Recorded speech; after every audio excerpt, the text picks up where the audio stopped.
Panorama group, जो सोचता है वो करता है। आपने देखना शुरू कर दिया है न्यूज हाट पर द मॉर्निंग बेबाक शो विथ कुमार कौशलेंद्र। आपकी सुबह अच्छी हुई होगी, आपका दिन अच्छा बीते, इसी कामना के साथ शुरुआत करते हैं आज के शो की। जी हां, आज 7वां दिन है। 7वां दिन किस चीज का 7वां दिन? 7वां दिन, एक वीक में 7 डेज होते हैं ना। सूबे में एक नई सनसनी खड़ी हुई थी ना इलेक्शन में, जेएलकेएम की सनसनी, उसके अगुआ जयराम महतो की सनसनी, और जयराम महतो के दल में एक टंटा खड़ा हो गया था, अजीबोगरीब टंटा। जयराम महतो के दल के महिला मोर्चा की महामंत्री रजनी रवानी ने जयराम महतो के दल से जुड़े प्रवक्ता और महासचिव पर मानमर्दन का आरोप लगाया था। मुकदमा दर्ज हुआ था थाने में 10-10 दफाओं में।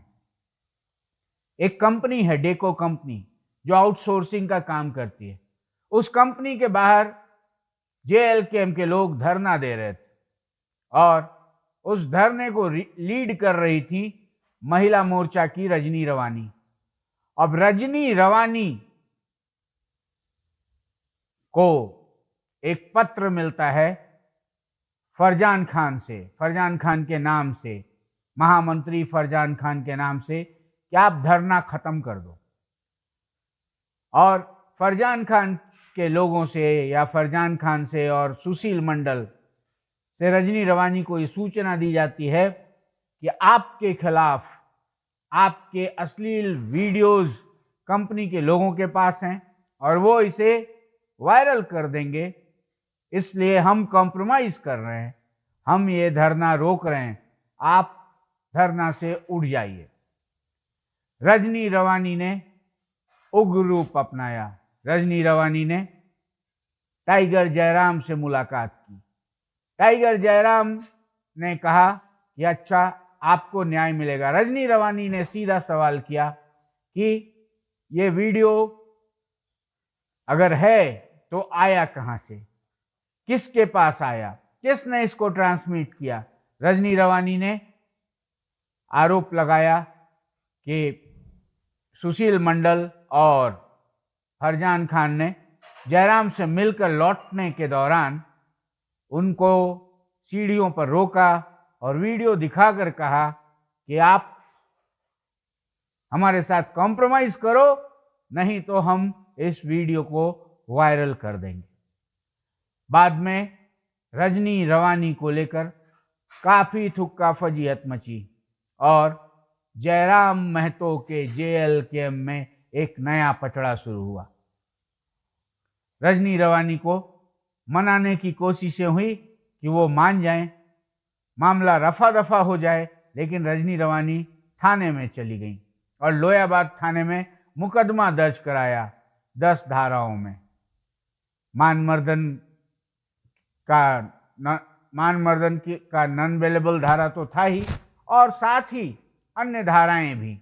अब इन धाराओं में मुकदमा दर्ज होने के बाद सबसे बड़ा जो लोचा फंसता दिखा, वो फंसा ट्रांसमिशन ऑफ इलिसिट वीडियो इधर उधर करने का मामला तो हो गया था। जयराम महतो ने जब थुक्का फजीहत शुरू हुई तो जयराम महतो ने कहा कि पुलिस को जो करना है पुलिस करे, पुलिस दोषी को ढूंढे और उस पर कार्रवाई करे। हाँ, साथ ही जयराम महतो ने अपने जेएलकेएम की एक कमेटी गठित कर दी, पदधारियों की एक कमेटी, कि आप जांच करिए और 1 सप्ताह के भीतर रिपोर्ट दीजिए। और तब तक के लिए जयराम महतो ने फरजान खान और सुशील मंडल को पदमुक्त कर बिठा दिया। जांच कमेटी ने जांच शुरू हुई और आज शनिवार को उस जांच कमेटी की मियाद पूरी हो रही है। हालांकि पुलिसिया एक्शन भी अब तक कुछ होता नहीं दिखा इस मामले में। मामला यथावत है। हमारे सूत्रों से जब हमने जानकारी लेनी चाहिए तो रजनी रवानी अभी भी न्याय की गुहार लगा रही हैं। रजनी रवानी अभी भी अड़ी हुई हैं कि आखिर मेरा वीडियो, अश्लील वीडियो बनाया किसने और उसको ट्रांसमिट किसने किया, कहां से ये वीडियो आया, ये मुझे जानना है। और रजनी रवानी ने जो आरोप लगाए थे, रजनी रवानी ने अपने एक मित्र से बातचीत में कह दिया था कि डेको कंपनी से जो धरना उठाने का कॉम्प्रोमाइज हुआ, इस कॉम्प्रोमाइज में रुपयों के लेन देन की बात। तो चर्चा ये भी होने लगी कि जेएलकेएम का नया दल जो खड़ा हुआ है, ये भी कंपनियों को हड़काकर उगाही के धंधे में लिप्त हो गया।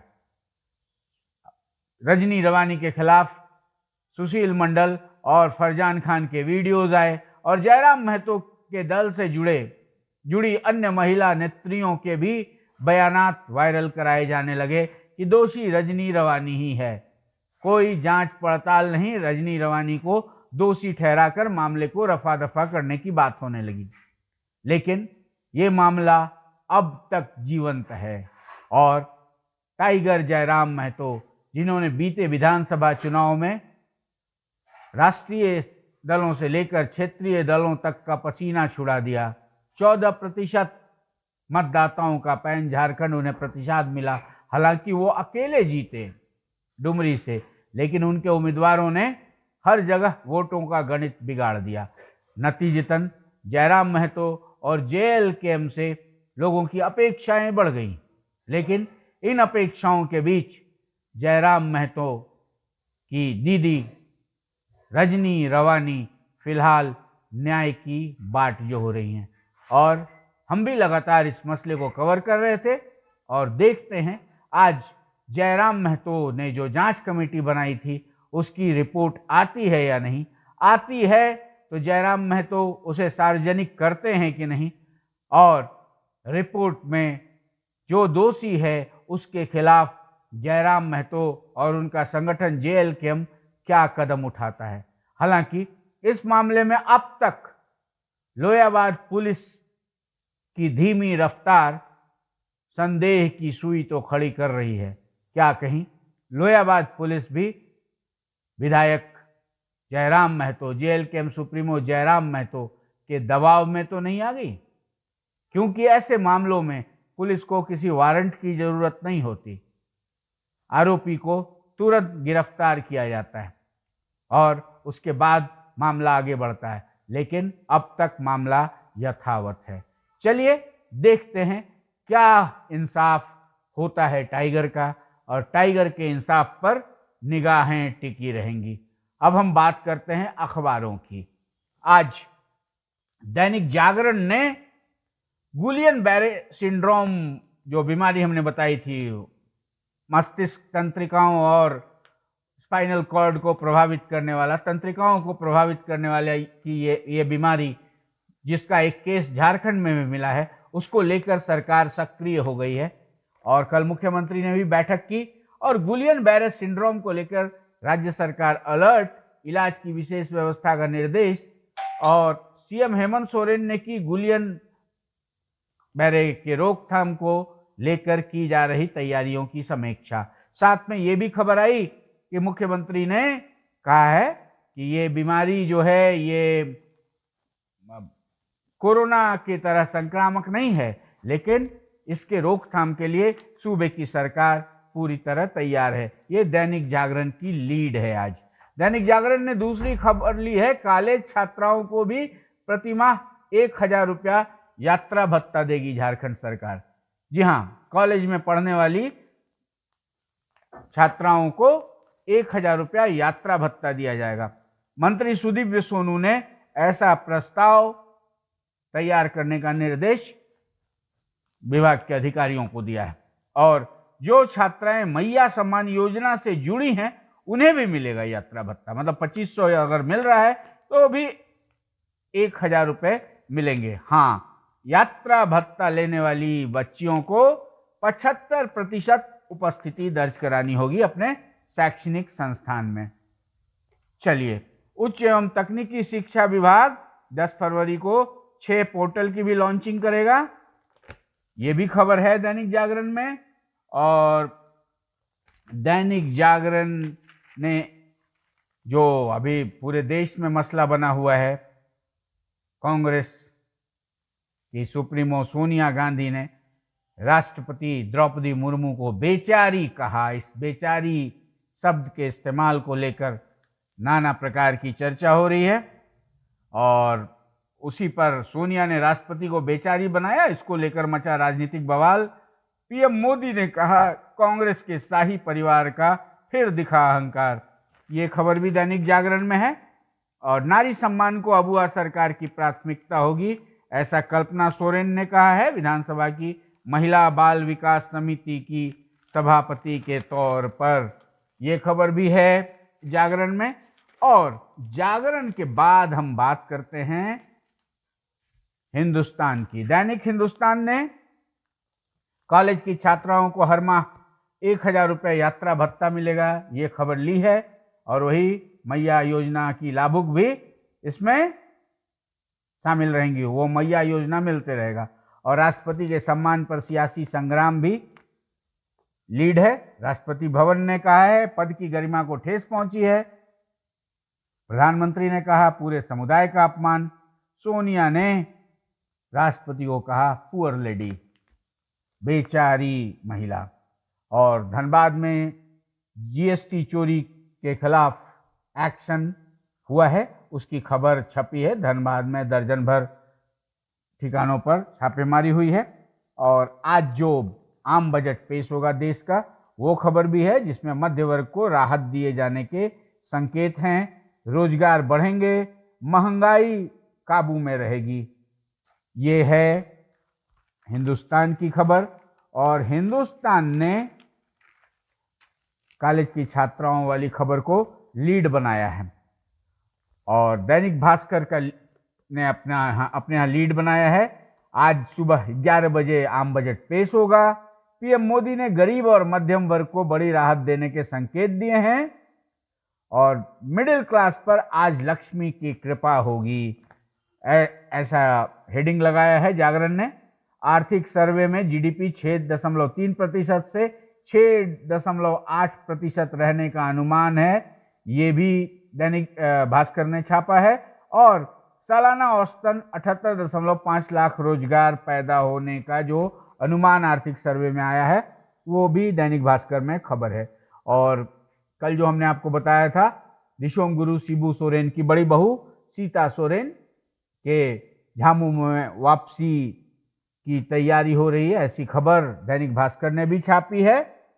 और सीता सोरेन का बयान छापा है, अभी हम जहां हैं वहीं हैं, आगे समय परिस्थिति कौन जानता है, ऐसे संकेत सीता सोरेन ने दिए हैं। चर्चा है कि 2 फरवरी को सीता सोरेन लौट आएंगी अपने घर, झामुमो में लौट आएंगी। और दैनिक जागरण ने ये खबर छापी है कि मैया सम्मान योजना के जनवरी की किस्त अब तक जारी नहीं हुई है, क्योंकि डुप्लीकेसी के जो केस आ रहे थे, कहा ना बंगाल के खाते में 90, एक ही खाते में 90 लाभुकों का पैसा जाना, इस तरह के बहुत सारे डुप्लीकेसी के केस आ रहे थे। इसके चक्कर में अभी जनवरी का भुगतान रुका हुआ है। डुप्लीकेसी में फंसी मैया सम्मान योजना की राशि। और वही सोनिया गांधी ने जो राष्ट्रपति के मुतल्लिक जो बयान दिया, वो खबर भी है दैनिक भास्कर में। और चुनाव से पहले आपको, आम आदमी पार्टी को झटका लगा है, उसके 8 विधायकों ने इस्तीफा दे दिया है, ये खबर भी छपी है। और एक खबर दैनिक भास्कर ने ली है कि प्रयागराज से लौट रहे लोगों का जो काफिला है वो एकदम जाम में तब्दील हो गया है। झारखंड की सीमा पर चौपारण में कुंभ यात्री फंसे हुए हैं, 20 घंटे से वहां जाम लगा हुआ है। मतलब कुंभ जाने वाले और आने वाले लोगों की भीड़ थमती ही नहीं। चलिए, राष्ट्रपति के झारखंड आने की भी खबर छपी है, 15 को संभवतः राष्ट्रपति झारखंड आएंगी। और प्रभात खबर ने, दैनिक प्रभात खबर ने आर्थिक वृद्धि दर 6.8% तक रहने की जो उम्मीद जाहिर की है आर्थिक सर्वेक्षण में, उसको लीड बनाया है। और कल आज 11 बजे संसद में आम बजट पेश होगा। और प्रभात खबर ने जीबीएस बीमारी में कोरोना जैसा खतरा नहीं, इलाज के लिए तैयार है रिम्स। ये मुख्यमंत्री के हवाले से ये खबर छापी है। और प्रभात खबर ने एक खबर ली है, आयोग ने शुरू की निकाय चुनाव की तैयारी। स्थानीय निकाय के चुनाव झारखंड में होंगे, आयोग ने उसकी तैयारी शुरू कर दी है। और एक ऑफबीट खबर है, ग्रामीणों ने कम किया कार्बन उत्सर्जन, मिले 4 लाख। जी हाँ, ये गोला के संग्रामपुर गांव के लोगों को कार्बन क्रेडिट के 4 लाख मिले। कार्बन क्रेडिट होता क्या है? विश्व स्तर पर कार्बन का उत्सर्जन कम करने का एक फार्मूला है।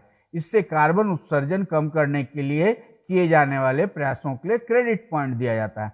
इसी पॉइंट के आधार पर राशि का निर्धारण होता है। इंप्रूव्ड कोक्ड स्टोव पर 5 से लेकर $10 तक मिलता है। पेड़ का कार्बन पॉइंट भी तय है। इसी तरह जमीन में अगर रासायनिक खाद का उपयोग समाप्त हो जाता है तो उसका भी क्रेडिट पॉइंट मिलता है। और गोबर गैस प्लांट आदि लगाकर गोला संग्रामपुर राज्य झारखंड के गोला संग्रामपुर के लोगों ने कार्बन उत्सर्जन कम किया और उन्हें 4 लाख का मतलब उत्साहवर्धन इनाम मिला। बिजली टैरिफ 2 रुपये बढ़ाने के प्रस्ताव पर आपत्तियां मांगी गई हैं। और धनबाद में जो जीएसटी का फर्जीवाड़ा हुआ है उनके छापों की खबर छपी है। और इसमें खबर छपी है प्रभात खबर में कि एक साथ मिलेगी मैया योजना की राशि, बैंक खाता को आधार से जोड़ने की प्रक्रिया जारी है और जुड़ा होना जरूरी होगा। और बाराचट्टी में जो जाम लगा है वो 30 किलोमीटर तक फैल गया है।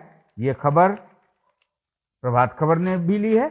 और बाकी खबरें सामान्य खबरें हैं, सब अखबारों में अलग अलग खबरें हैं। चलिए आज की सबसे बड़ी खबर यही कि ये जो जयराम महतो की JLKM की कमेटी जो जांच कर रही थी रजनी रवानी यौन उत्पीड़न मामले का, उसका आज आखिरी दिन है। क्या रपट आती है, क्या एक्शन होता है, इस पर निगाहें बनी रहेंगी। आप बने रहिए न्यूज़ हाट के साथ। तब तक न्यूज़ हाट को आपने सब्सक्राइब नहीं किया ना तो YouTube पर सब्सक्राइब कर लीजिए। फेसबुक पर देखते हैं तो हमारे पेज को लाइक कीजिए, फॉलो कीजिए और स्वस्थ रहिए, मस्त रहिए, दन दनाते रहिए। Good day.